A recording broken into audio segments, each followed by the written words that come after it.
नमस्कार। अभी तक हमने क्वांटम भौतिकी में यह अध्ययन किया कि मैटर वेव्स के साथ में जो मैटर है उसके साथ में वेव्स एसोसिएट होती हैं, जिनको हम मैटर वेव्स कहते हैं। और इन पार्टिकल से रिलेटेड जो वेव्स हैं उनके गतिक व्यवहार का वर्णन करने के लिए जिस फिजिकल राशि की आवश्यकता होती है उसे हम तरंग फलन कहते हैं, जो कि किसी बिंदु पर कण के पाए जाने की प्रायिकता को प्रदर्शित करता है। अब प्रश्न यह उठता है कि जिस प्रकार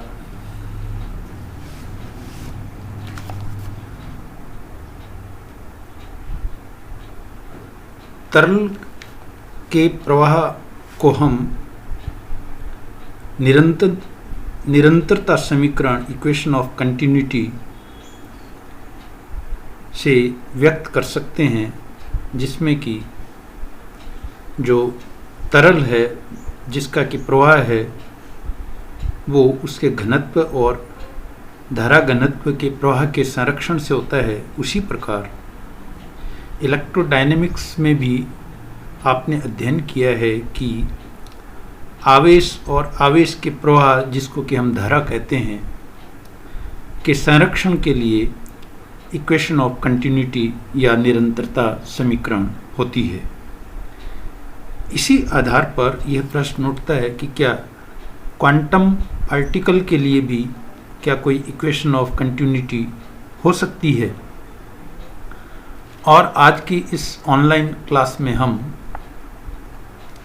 क्वांटम पार्टिकल के लिए जो इक्वेशन ऑफ कंटिन्यूटी है उसी का अध्ययन करेंगे। और इसका अध्ययन करने के लिए हमें दो भौतिक राशियों की आवश्यकता होती है, जिनमें से एक प्रायिकता घनत्व और एक प्रायिकता धारा घनत्व कहलाता है। तो जो प्रायिकता धारा घनत्व है, तरंग फलन साई से वर्णित m द्रव्यमान के कण के लिए प्रायिकता धारा घनत्व, इसे हम s से रिप्रेजेंट करते हैं। ये r और t का फंक्शन होता है। इसे हम निम्न सूत्र से परिभाषित कर सकते हैं।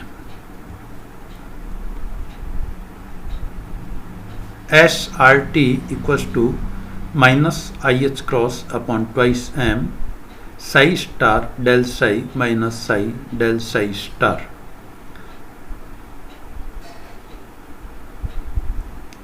अब अगर हमें प्रायिकता धारा घनत्व के सूत्र की स्थापना करनी हो तो इसके लिए हम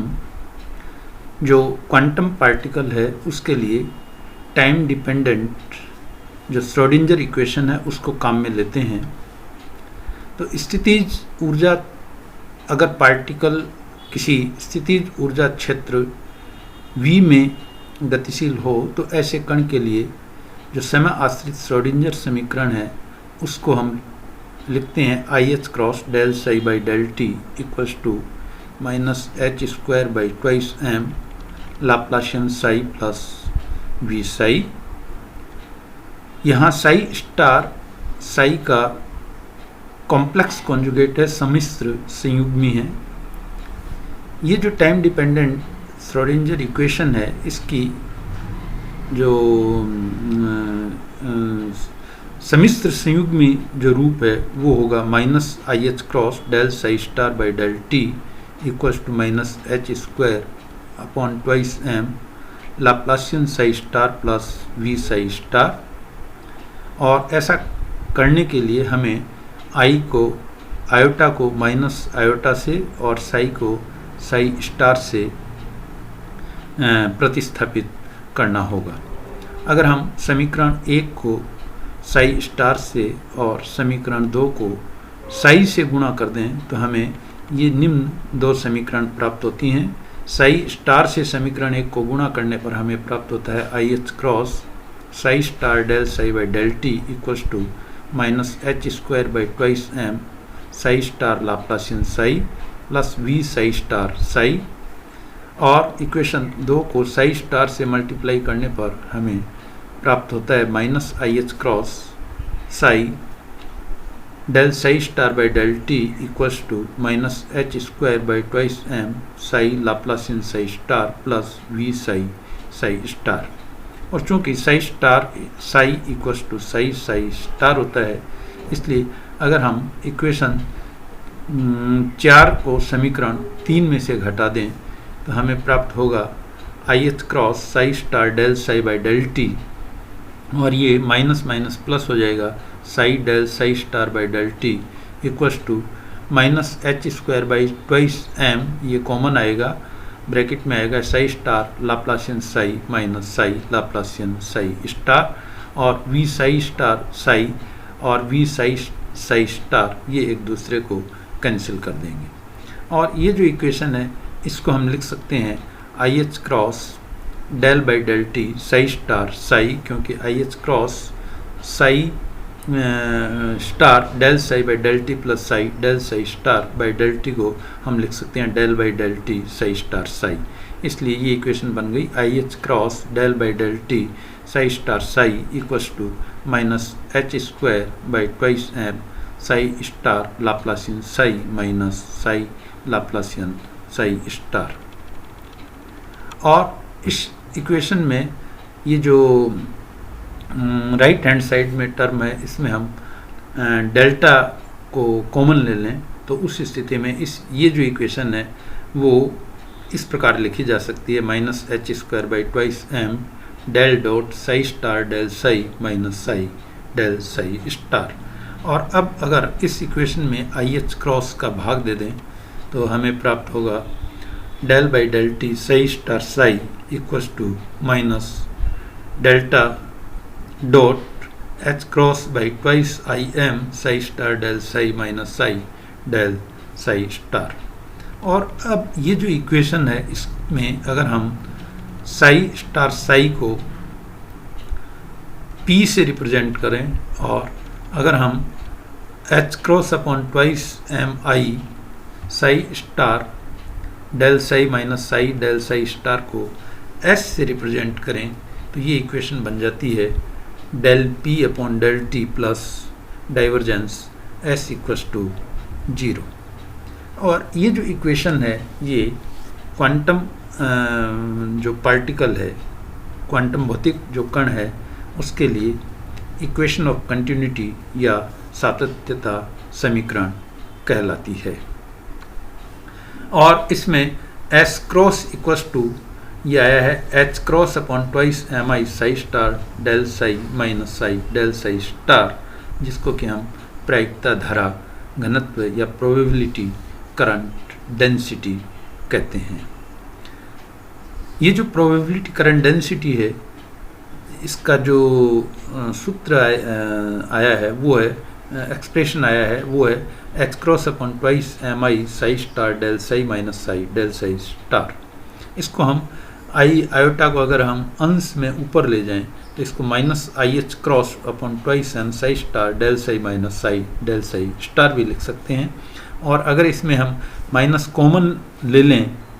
तो ये I H cross upon twice M psi del psi star minus psi star del psi भी लिखा जा सकता है। और ये जो इक्वेशन है del P upon del T plus divergence S equals to 0, ये इक्वेशन ऑफ कंटिन्यूटी कहलाता है। और यह जो इक्वेशन है वो तरंग यांत्रिकी का एक परिचित समीकरण है जो कि जिसका कि संबंध है वो पी घनत्व और एस धारा घनत्व वाले तरल के प्रवाह के संरक्षण से होता है। और इस सेंस में हम साई स्टार साई को स्थिति प्रायिकता घनत्व से इस अर्थ में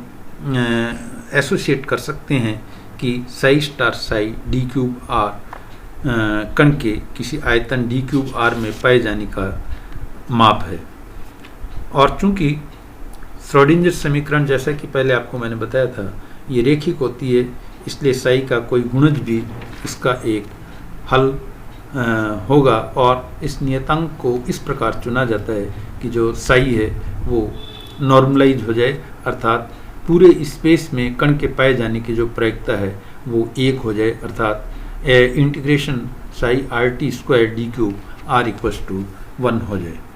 और अब प्रश्न उठता है कि क्या जो प्रायिकता है ये कंजर्व करती है, तो प्रायिकता के का जो संरक्षण नियम है इसको भी हम प्रूव कर सकते हैं। तो इसको प्रूव करने के लिए हम इक्वेशन ऑफ कंटिन्यूटी जो इक्वेशन 6 नंबर हमें प्राप्त हुई है उसको हम काम में लेते हैं, और इस इक्वेशन का अगर हम इंटीग्रेशन कर दें, इसको समाकलन रूप में लिख दें, तो इस इक्वेशन को हम लिख सकते हैं integration del P upon del T D V plus integration divergence S D V equals to 0, जहाँ वी कोई आयतन है। और अपने फर्स्ट ईयर में इलेक्ट्रोडायनेमिक्स में गाउस डाइवर्जेंस जो प्रमेय है, गाउस डाइवर्जेंस थ्योरम, इसका अध्ययन किया होगा, जिसकी सहायता से हम जो वॉल्यूम इंटीग्रल है उसको स्पेस इंटीग्रल में, और स्पेस इंटीग्रल या पृष्ठ समाकलन है उसको हम आयतन समाकलन में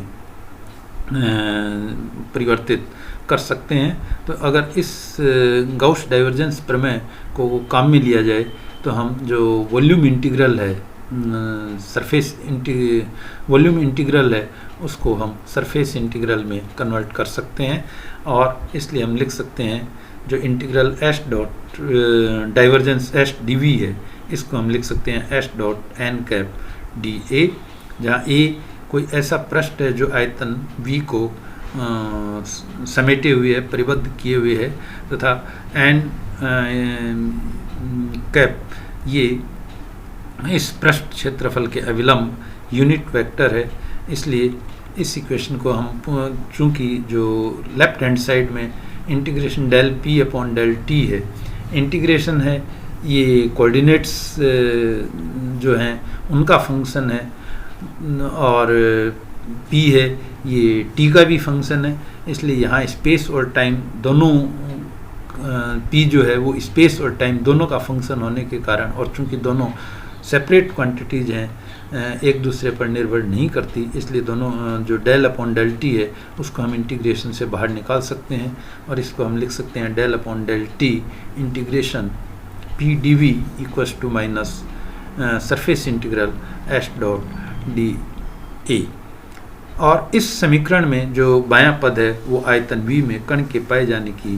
प्रायिकता का समय के साथ जो परिवर्तन है उसकी दर को व्यक्त करता है, जबकि जो दायां पक्ष है वो आयतन v को परिबद्ध पृष्ठ के जो क्षेत्रफल से प्रायिकता धारा घनत्व के फ्लक्स को रिप्रेजेंट करता है। जिस प्रकार आपने इलेक्ट्रोडायनेमिक्स में चुंबकीय फ्लक्स पढ़ा है जिसका कि मान है वो बी डॉट डी ए होता है, जिसको कि हम एकांक पृष्ठ से निर्गत फ्लक्स कहते हैं, इसी प्रकार एस डॉट डी ए ये प्रायिकता धारा घनत्व के फ्लक्स को रिप्रेजेंट करता है, जो कि एकांक आयतन से जो प्रायिकता धारा है उसके प्रवाह को एकांक क्षेत्रफल से प्रायिकता धारा के प्रवाह को रिप्रेजेंट करता है। इस प्रकार ये जो समीकरण है 9 नंबर, इसको हम लिख सकते हैं S dot D A equals to minus del upon del T integration P D V, जिसका कि जो भौतिक अर्थ है वो ये है कि आयतन v को परिबद्ध करने वाले पृष्ठ से प्रायिकता धारा घनत्व का निर्गत फ्लक्स उस पृष्ठ से परिबद्ध आयतन में कण के पाए जाने की प्रायिकता में कमी की दर के बराबर होता है। क्योंकि माइनस आ रहा है इसलिए ये कमी समय के साथ जो प्रायिकता में कमी है उसकी दर को रिप्रेजेंट करता है, और ये जो इक्वेशन है ये प्रायिकता के संरक्षण को रिप्रेजेंट करती है। यदि हम इक्वेशन 9 को या समीकरण 9 का संपूर्ण आकाश में संपूर्ण आकाश के लिए इंटीग्रेशन कर दें तो चूंकि अनंत पर जाकर के जो वेव फंक्शन है उसका मान 0 पहुंच जाता है, अतः इस अवस्था में हम ये कह सकते हैं कि जो इंटीग्रेशन जो del by del T integration P D V है इसका मान जीरो हो जाएगा, क्योंकि जो एस डॉट डी ए ये अनंत पर जाकर के जो वेव फंक्शन है उसका मान शून्य हो रहा है, इसलिए जो लेफ्ट हैंड साइड है उसका मान जीरो होगा, इसलिए राइट हैंड साइड जो ऑटोमेटिकली जीरो हो गई, यानी del by del T integration P D V equals to zero. और ये जो इक्वेशन है ये प्रायिकता का जो संरक्षण है उसको रिप्रेजेंट करती है। सो आज की जो और इसका मतलब ये हुआ कि चूंकि ये जो del by del T integration P D V equals to zero है, और जैसा कि आपको डिफ्रेंशिएशन से मालूम है del C by del X equals to zero, इसका मतलब सी का मान कांस्टेंट होता है। इसका मतलब ये हुआ कि इंटीग्रेशन पी डी वी है ये स्थिरांक होगा, या चूंकि पी का मान साई स्टार साई के बराबर है इसलिए इसको हम लिख सकते हैं integration psi star psi D V equals to स्थिरांक, अर्थात कण के संपूर्ण आकाश में पाए जाने की प्रायिकता नियत होती है। और जब स्थिरांक जो कांस्टेंट है इसका मान अगर 1 हो, अर्थात पूरे स्पेस में कण के पाए जाने की प्रायिकता 1 हो, तो उस स्थिति में ये जो वेव फंक्शन है ये नॉर्मलाइज्ड या सामान्यीकृत तरंग फलन कहलाता है। तो इस तरीके से हम जो क्वांटम पार्टिकल है उसके लिए इक्वेशन ऑफ कंटिन्यूटी और जो प्रोबेबिलिटी कंजर्वेशन है, प्रायिकता का जो संरक्षण है उसको हम प्रूव कर सकते हैं। आज की इस ऑनलाइन क्लास में बस इतना ही। धन्यवाद।